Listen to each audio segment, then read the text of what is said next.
Shalom saudara. Selamat Natal ya.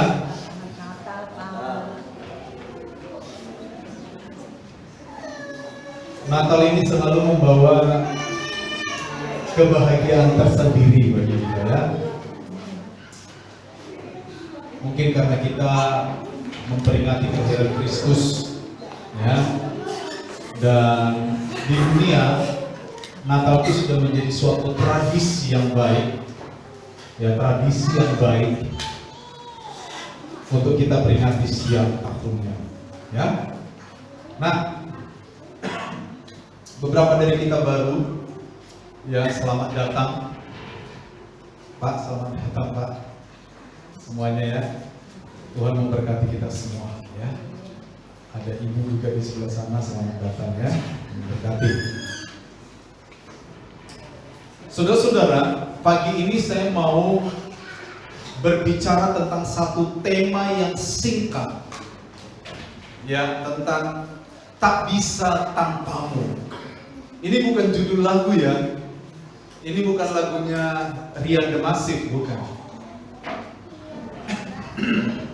Ya. Jadi tema ini saya ambil saudara-saudara dari Matius pasal 5 ayat 3. Saudara boleh sembari buka ayat ini. Ya. Matius pasal 5 ayat 3. Dan ide dari khotbah ini sebenarnya singkat sekali, yaitu di hari Natal ini sebagai orang-orang percaya kita harus sampai kepada pemikiran, kita harus sampai kepada kesepakatan bahwa saya sebagai orang percaya, bahwa kita sebagai manusia itu tidak bisa hidup tanpa Tuhan. Ya. Saudara sepakat itu?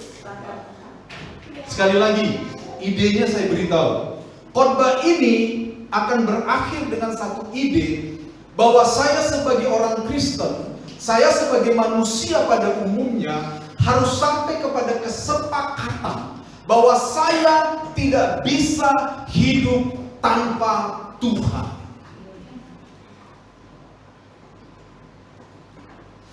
Ya. Secara umum, kalau saya bicara sebagai manusia, secara umum, ini secara umum ya, tanda-tanda adanya penyertaan Tuhan secara umum itu jelas. Ya. Tanda-tanda adanya penyertaan Tuhan secara umum itu jelas. Mungkin ambil salah satu contoh.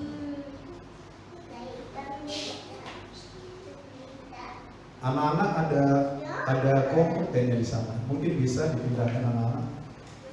Iya.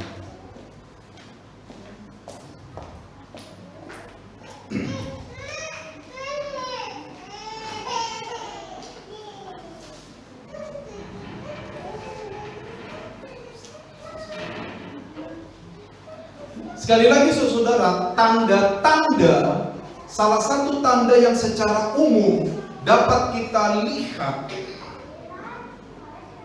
bahwa Allah menyertai seluruh umat manusia. Salah satu contohnya adalah Dia memberikan kita udara untuk kita nikmati semua, betul?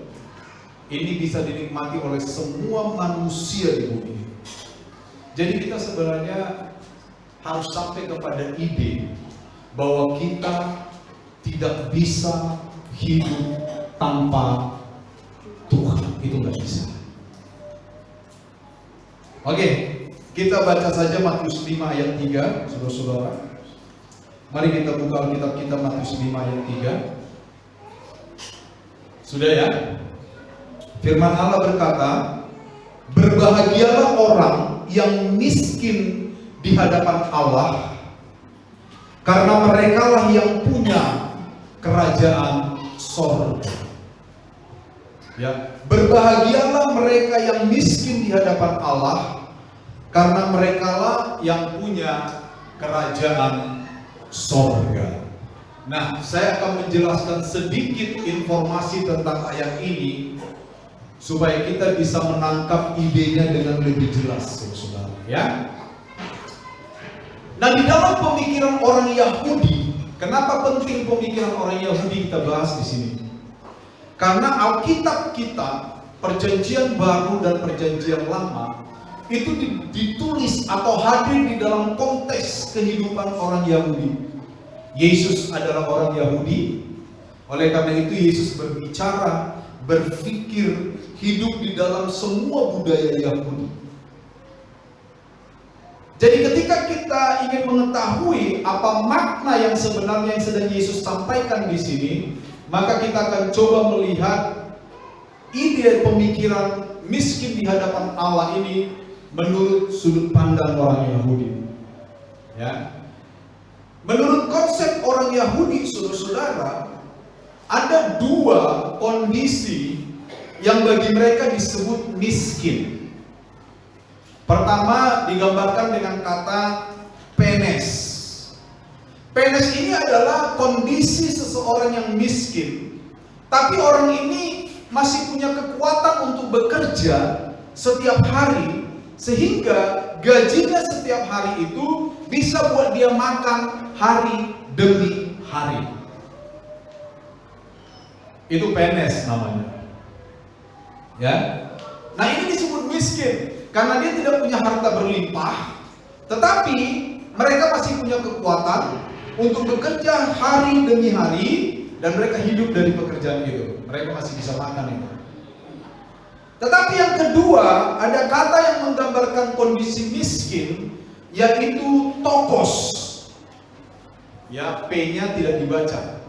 Tokos. Nah, tokos ini, saudara-saudara, adalah satu kondisi seseorang di mana dia tidak punya apa-apa. Mungkin juga dia tidak punya kemampuan untuk melakukan sesuatu untuk bekerja, sehingga dia sepenuhnya bergantung kepada belas kasihan pihak lain. Dia adalah seorang yang tidak memiliki apapun dalam hidupnya.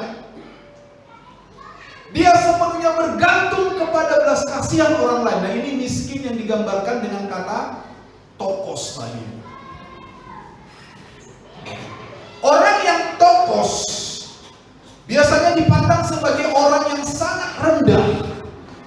Ya, orang yang sangat rendah, orang yang tertindas. Dan kalau dia dianiaya, dia biasanya tidak punya kemampuan untuk defense atau membela dirinya. Ini orang yang tokos. Jadi jelas ya, di dalam konsep orang Yahudi ada dua kondisi orang yang disebut sebagai miskin. Ada yang miskin karena tidak berkelimpahan, tetapi dia masih bisa bekerja, makan untuk hidupnya. Tetapi ada orang yang betul-betul miskin, di mana dia sepenuhnya bergantung kepada belas kasihan orang lain dalam hidupnya. Nah, kata yang dipakai di dalam Matius 5 ayat 3 ini adalah yang kedua, yaitu kata tokos. Ya, tetapi ya, ini tidak terkait dengan kondisi materi. Kata miskin yang dipakai di sini tidak terkait dengan kondisi materi, karena biasanya kata-kata itu bisa dimetaforakan. Misalnya nih, kalau kita bicara tentang kepala, semua orang tahu kepala? Mana kepala? Coba semua pegang kepala masing-masing, jangan kepala orang. Ya, kepala ini kan. Saudara bisa tunjukkan kepala kantor? Kepala kantor bentuknya bulat juga? Hah? Wah, dia kepala kantor tuh. Apakah bentuknya bulat juga? Tadinya kepala cuma menunjuk kepada sebagian ini kan? Tapi ketika kita bilang dia kepala kantor, sudah menunjuk sebuah pribadi yang utuh, betul nggak? Kepala cabang. Apakah kepala ada yang bercabang? Nah, itu namanya metafora. Jadi kata majemuk, dua kata dijadikan satu, menjadi satu kata dengan satu pengertian. Nah, Kata miskin di sini ini juga dipakai Yesus sebagai suatu metafora. Makanya tadi saya bilang, kata miskin di sini itu tidak merujuk kepada kondisi materi yang barusan kita bahas itu. Kata miskin di sini itu merujuk kepada kondisi kerohanian seseorang. Artinya gini loh, berbahagialah orang yang secara rohani miskin di hadapan Allah. Dalam teks aslinya sebenarnya ayat ini berbunyi begini: berbahagialah orang yang miskin di dalam roh. Kalau kita paraphrase atau kita buat dalam kata-kata yang lebih sederhana, berbahagialah orang yang di hadapan Tuhan dia mengakui bahwa dia miskin secara rohani. Mengerti sampai di sini ya? Berbahagialah orang yang mengakui kalau dia itu tidak punya apa-apa secara rohani di hadapan Tuhan.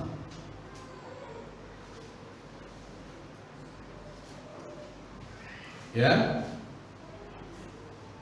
Nah, kalau kita relasikan ayat ini ke dalam kehidupan kita hari ini, siapa yang dimaksud miskin di sini? Ya saya dong. Saya miskin, saya topos di dalam roh, saya miskin di dalam roh. Artinya apa? Saya mengakui bahwa saya tidak bisa apa-apa kalau tidak karena Tuhan.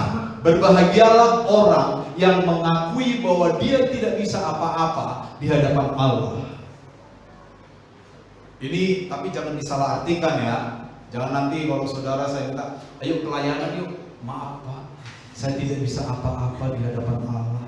Bukan itu maksudnya. Itu bukan bentuk kerendahan hati itu, ya. Bukan itu sasarannya. Sasarannya adalah saya harus mengakui bahwa keselamatan diri saya itu bukan kerjanya saya. Kalau bukan karena Tuhan yang lahir di Bethlehem, kalau bukan karena Tuhan yang lahir yang kita peringati dari Natal ini, maka saya tidak mungkin mendapatkan jalan keselamatan itu. Itu artinya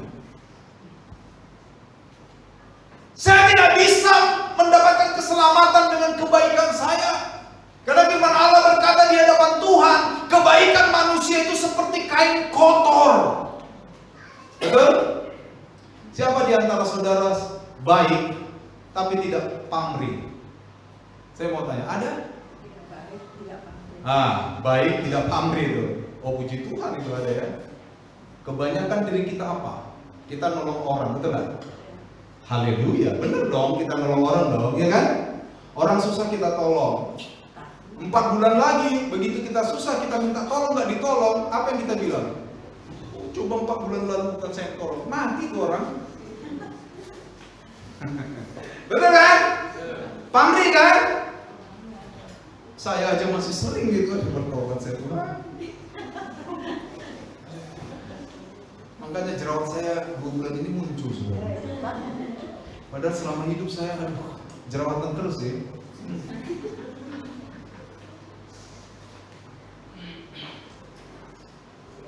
Kebaikan kita itu seperti kain kotor loh di hadapan Tuhan. Karena apa? Hampir 100% manusia baik tapi pamrih.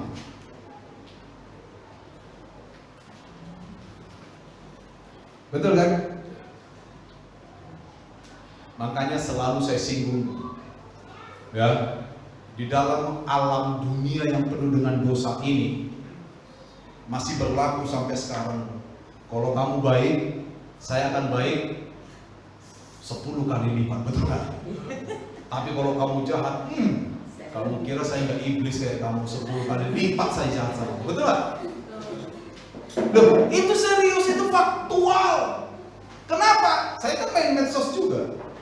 Ingat ya, Tuhan yang tidak main medsos itu hanya Tuhan, karena dia tahu segalanya.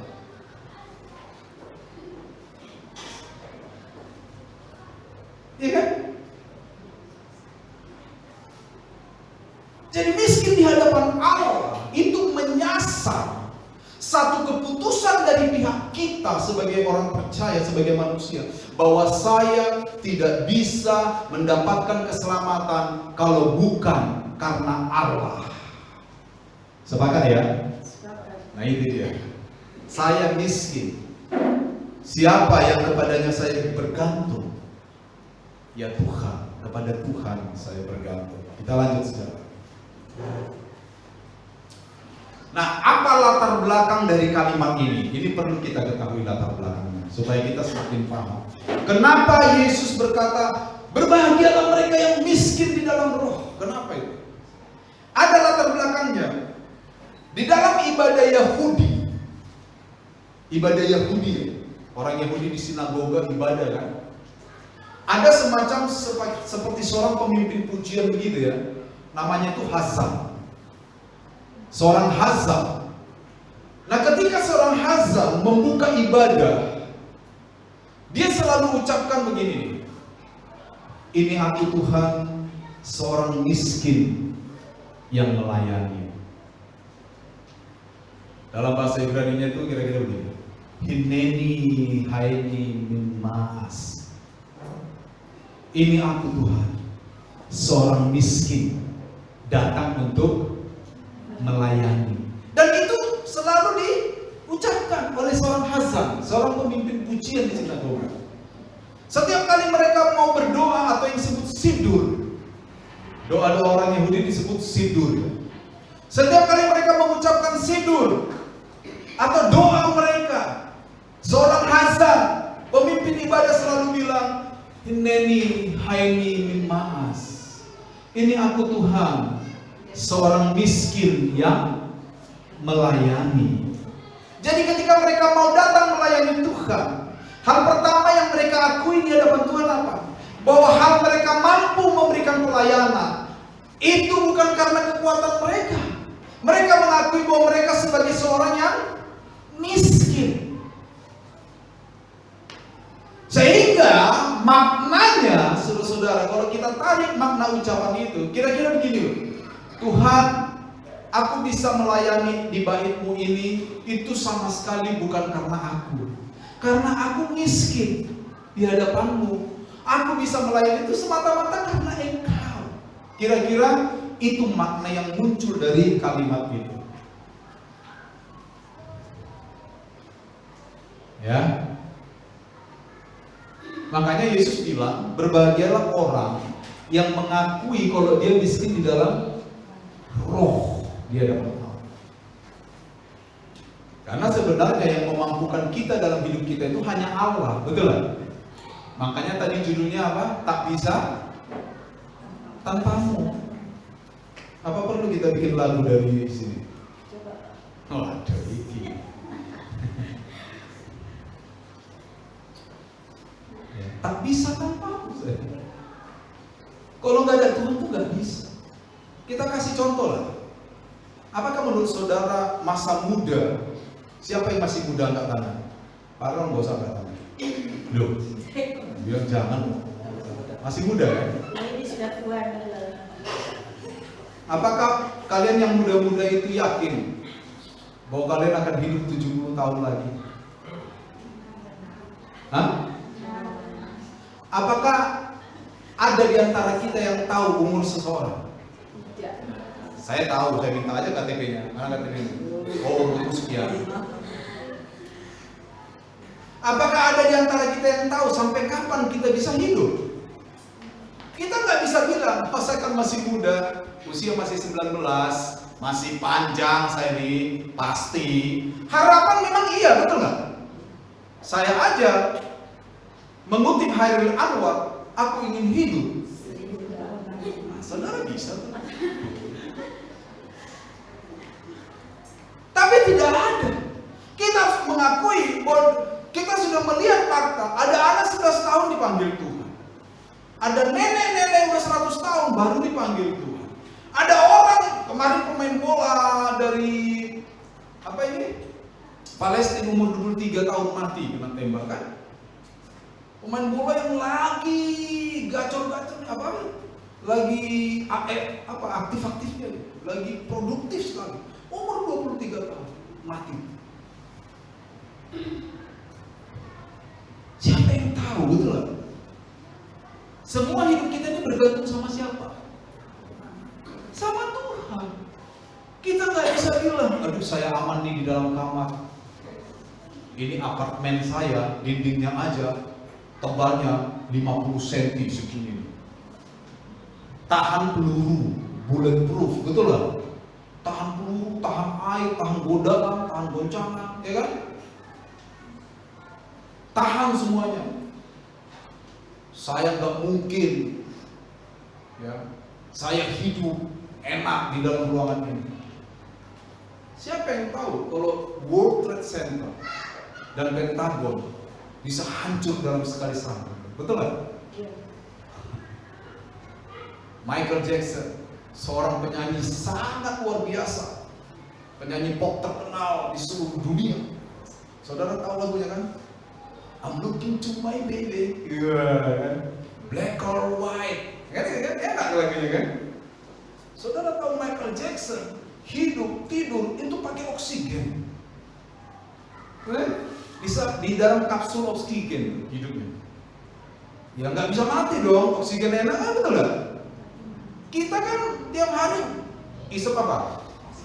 Knalpot motor, betul nggak?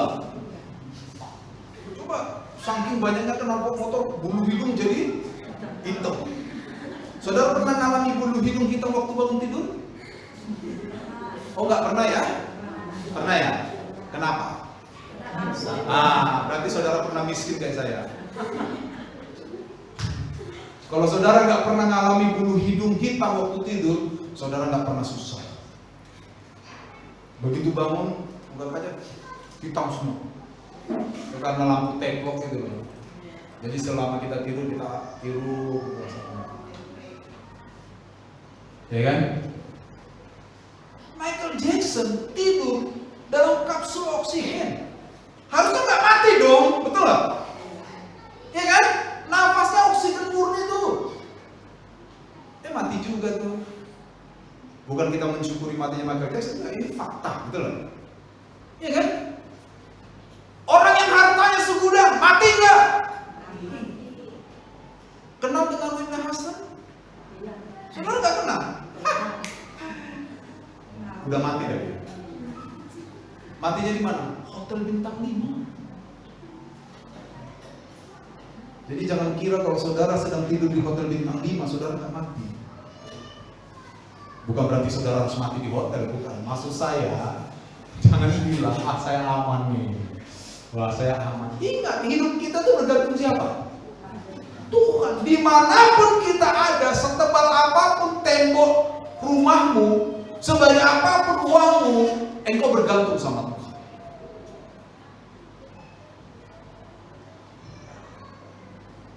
Jadi jangan sombong kita ini. Ya. Kalau sedikit uang kita ini banyak, kita lupa Tuhan. Hati-hati. Yang sudah lupa Tuhan. Pekerjaanmu diberkati, uangmu diberkati, engkau lupa Tuhan, merasa engkau sanggup hidup sendiri. Hati-hati. Sekali engkau masuk lubang, tapi nggak bisa keangkat.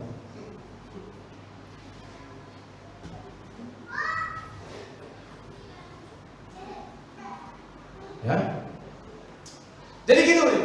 Lantas dari mana tradisi doa ini dimulai? Nah, kita akan lihat lebih dalam lagi sejarahnya nih, sedikit. Ini dimulai ketika bangsa Israel dijajah oleh orang Babel. Ya.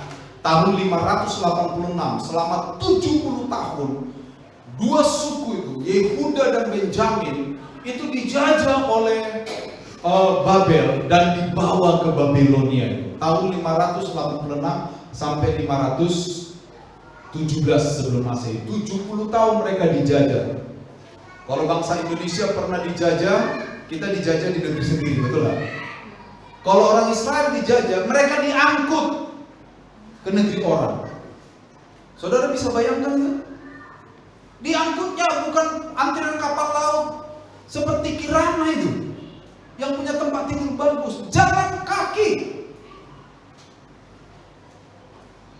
Diangkut sampai di negeri jajahan, di negeri yang menjajah Babel, mereka diperbudak berapa tahun?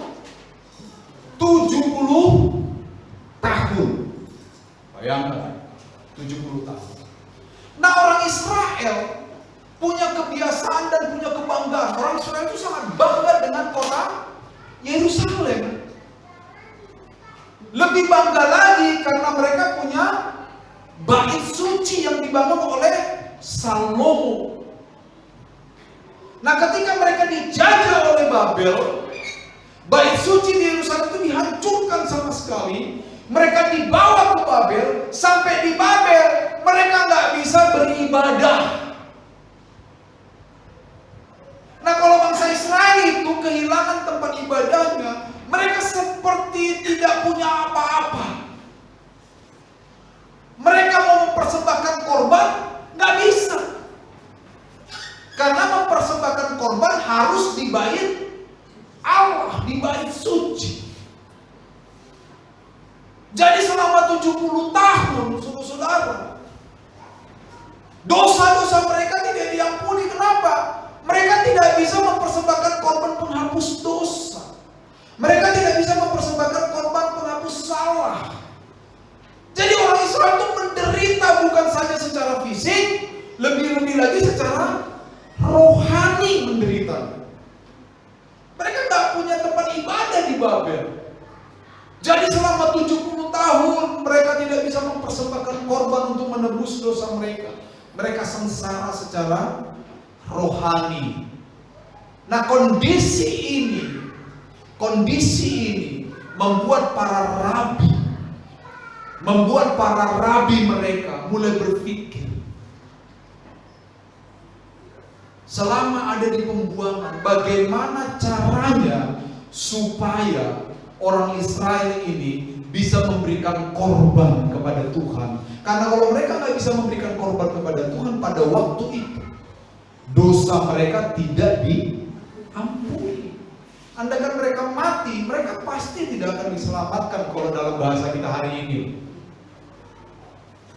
Jadi para rabi mulai berpikir, ya, bagaimana caranya, apa gantinya. Sehingga waktu mereka membaca kitab Taurat dan kitab para nabi, mereka menemukan beberapa ayat. Lalu dari ayat-ayat itu mereka simpulkan bahwa pemberian korban itu bisa digantikan dengan membaca doa.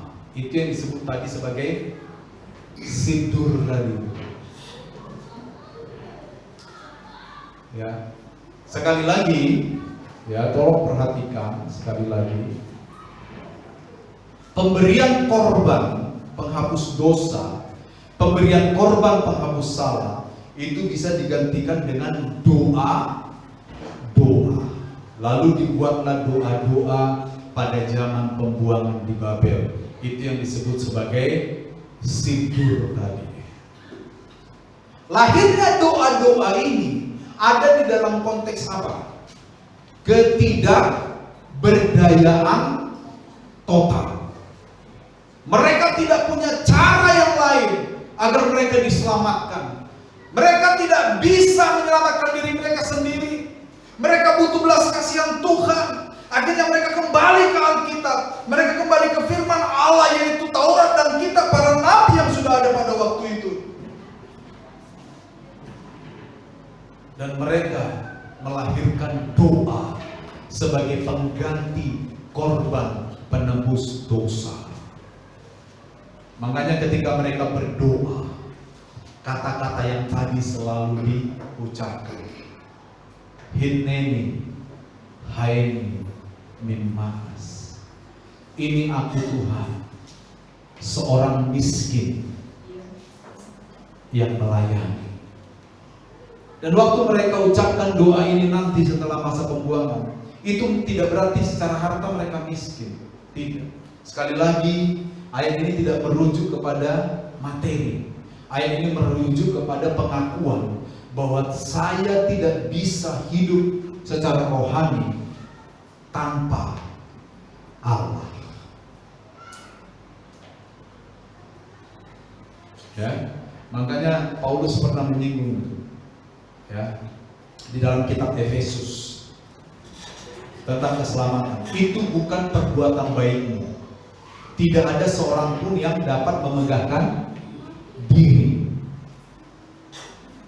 Jadi keselamatan kita itu bukan perbuatan baik kita. Tidak ada seorang pun yang dapat menyombongkan diri. Idenya tetap, di hadapan Tuhan kita bukanlah orang yang kuat. Di hadapan Tuhan kita sama sekali tidak berdaya. Karena kita tidak berdaya di hadapan Tuhan untuk menyelamatkan diri kita, kita perlu Yesus yang hari ini kita peringati lahir ke dalam dunia sebagai manusia. Makanya tanpa Yesus kita nggak bisa diselamatkan sebenarnya. Logikanya udah jelas. Perbuatan baikmu menyelamatkan engkau, tidak bisa. Perbuatan baikmu itu seperti kain kotor di hadapan Tuhan. Saya kasih contoh deh.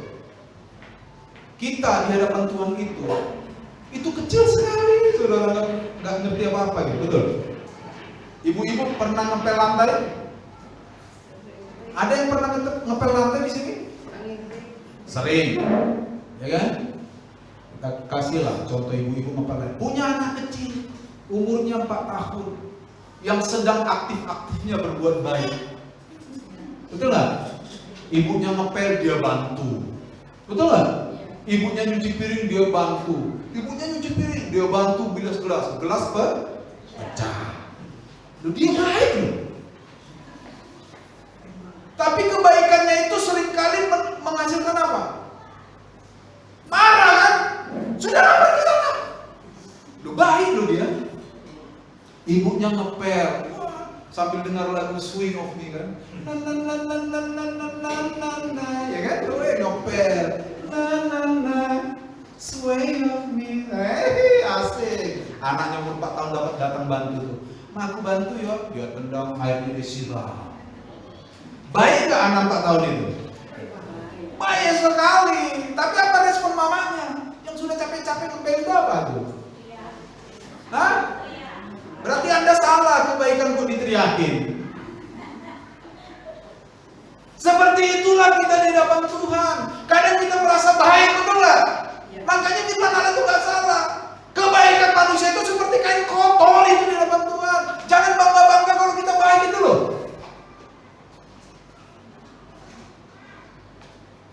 Mungkin saudara bilang, Bapak juga begitu. Memang. Makanya saya mau bertobat ini.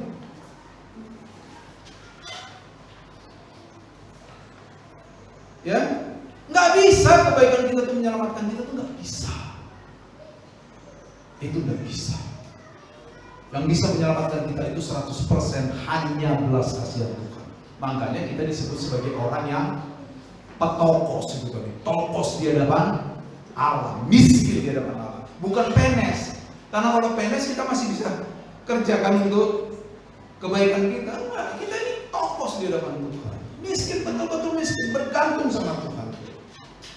Ya. Jadi waktu orang Yahudi ada di pembuangan, mereka nggak berdaya. Mereka seperti pasrah begitu. Udah nggak bisa bikin apa-apa nih. Dosa kita nggak diampuni nih. Udah 70 tahun nggak korbankan penghapus dosa. Aduh, mati kita, repot ini, nggak selamat ini. Lalu mereka menggantinya dengan doa-doa, yaitu tidur. Dan ketika mereka berdoa, mereka selalu mengakui, ini aku Tuhan, seorang miskin melayani Engkau. Makanya Yesus mengutip itu dan dikatakan, berbahagialah orang yang miskin. Bukan berarti nanti saudara nggak punya apa-apa, sarapan ubi basi, miskin, beli sepatu misalnya cuma sebelah. Tahun depan lalu saudara bilang, ini loh aku berbahagia di hadapan Tuhan. Bukan itu maksudnya. Itu karena mungkin saudara malas kerja, atau udah kerja uangnya dipakai untuk yang enggak. Iya kan? Hati-hati loh kalau saudara udah kerja berat, uangmu kamu pakai untuk enggak. Tuhan tuh bisa lihat dari surga loh. Wah, repot ini saya berkati anak saya ini tapi uangnya enggak nih. Oh iya kan?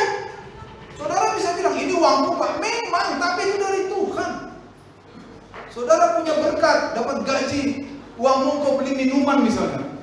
Ya Tuhan gak rela dong. Iya kan? Loh, saya tanya saudara, iya apa iya? Ya. Sama kayak saudara orang tua tua kasih anaknya berkat. Ini nak, pakai seminggu 100.000. Tapi anaknya pakai beli apa? Beli kuota untuk game semua. Lama-lama saudara tahu misalnya, masih kasih tuh bang. Saudara aja begitu. Sama, kalau Tuhan kasih berkat kita, lalu dibilang begini loh, anakku ini kok ada uang, malas ke gereja, nggak ada uang, rajin ke gereja. Nah, berarti lebih baik dia tidak ada uang supaya rajin ke. Loh, betul nggak? Luruskan logika itu kan? Ada yang bengkok itu?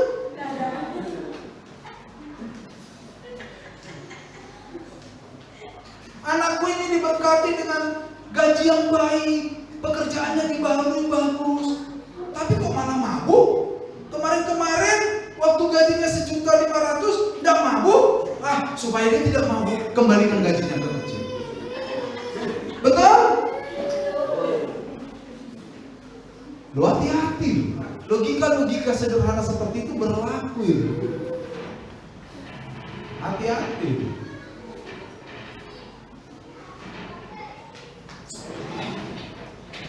Ya. Nah, kembali ke konteks ini. Pada masa Yesus, orang Israel itu dijajah Roma. Ya. Jadi doa ini sangat relevan itu. Pada masa Yesus, orang Israel masih tetap tidak berdaya karena ada di bawah kekuasaan Roma itu. Ya. Makanya Yesus mengajarkan firman ini. Hei kamu, kira-kira gitu lah. Berbahagialah kamu ketika kamu sepakat bahwa kamu tidak bisa selamat kalau bukan karena Tuhan. Dalam bahasa Yahudinya, berbahagialah kamu yang miskin di dalam roh. Kalau ini kita pahami dalam konteks Indonesia nggak paham gitu kan? Emang roh bisa miskin?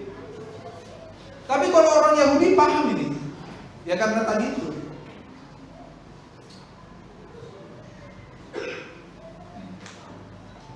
Terakhir, apa yang bisa kita pelajari dari ayat ini hari ini? Bagi kita hari ini, pengakuan bahwa di hadapan Allah manusia sama sekali tidak berdaya, tak bisa tanpa Tuhan.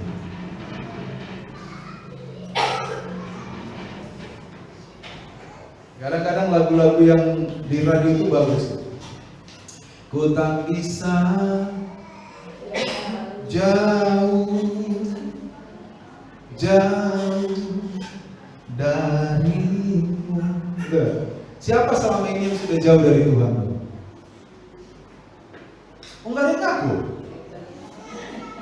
Buang katakan juga, ngaku. Tadi nggak ngaku disalahin, Memang saudara harus serba salah. Mari kita mendekat sama Tuhan. Amin. Karena kita tuh nggak bisa tanpa Tuhan, percaya saya. Nggak bisa kita tanpa Tuhan. Manusia secara mutlak bergantung kepada belas kasihan Tuhan. Ini yang disebut miskin di hadapan Allah. Manusia tidak bisa tanpa Allah. Makanya tak bisa tanpa Tuhan. Di Natal ini Tuhan sebenarnya sedang membuktikan bahwa Dia Allah yang penuh kasih. Mari kita kembali sama Tuhan. Kalau selama ini kita jauh karena merasa diri kita hebat, merasa diri kita mampu, ingat saudara, kalau kita terus dalam kondisi itu, suatu hari ketika Tuhan yang hancurkan ego, ketika Tuhan yang hancurkan kesombonganmu, engkau tidak akan bisa bangun. Mumpung belum sampai ke situ. Mumpung belum sampai ke situ. Mari kita mendekat sama